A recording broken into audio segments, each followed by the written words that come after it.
get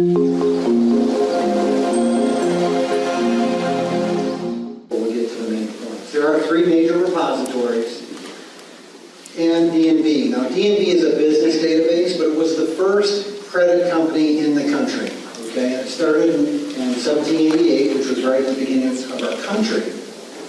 What's interesting about this is they hired researchers to go out and investigate people, and usually it was business owners at this point, and because most of the people in the country were business owners. They would kind of write up a report on that individual, and then they would have a credit report on it. Factors included in the first credit score were drunkenness. How drunk is this guy? Gambling, obviously important from a credit perspective. If they're gambling, they might not be credit worthy. Now this next one I really like. Adultery was okay, provided they didn't buy a separate home for the mistress. So it's been going on for a long time apparently. But adultery okay in their eyes. Now we get to Equifax, and Equifax is really the beginning of the consumer credit reporting industry. And this guy by the name of Guy Wolford went to work at a general store. And back then, the general store was kind of the central point of a community. And people would come in and take goods, but might not have the money to pay for them right at that time.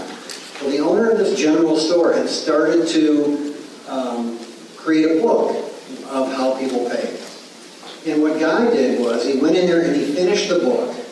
And then he was the first one to go out and start selling that book to other realtors or other general stores.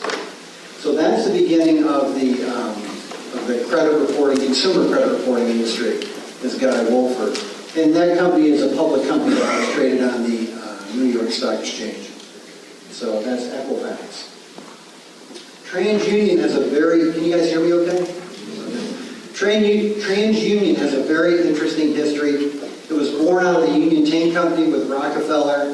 He would lease these tank cars out to businesses, but eventually it grew into a consumer database.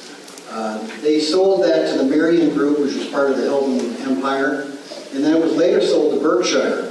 So it went from Rockefeller to Berkshire to Goldman Sachs. Doesn't that make you feel warm inside? Goldman Sachs has all my data. So that's who owns it now. TRW has a very interesting kind of auto-related background. They were born out of the auto industry. Obviously, TRW famous for the power steering pump. They also have a business database, and right now, aside from DNB, it's the only legitimate business database out there that people use. And D. Van Skilling was the head of this division of TRW, and at one point, TRW was synonymous with credit report. You didn't pull your credit report, you pulled your TRW report. Anybody remember that? Right, so I was very young, but I remember that. So D. Van Skilling decided they were going to break that company off. And they took that division of the company private. They then approached this company, Experian, it wasn't called that back then, but they actually owned Burberry at the time in the UK. And the business in the UK was looking at buying the Experian data, or the TRW database before D. Van Skilling had taken the company separate. And what happened was Experian wound up buying D. Van Skilling and his investors out, and they made $500 million in 3 months. Okay, that's pretty amazing, I think. If you want to flip a house, you're not going to make $500 million. This is flipping on a different scale. But anyway, that's a history of Experian. It is traded on the London Stock Exchange at Experian, EXPN is their ticker symbol.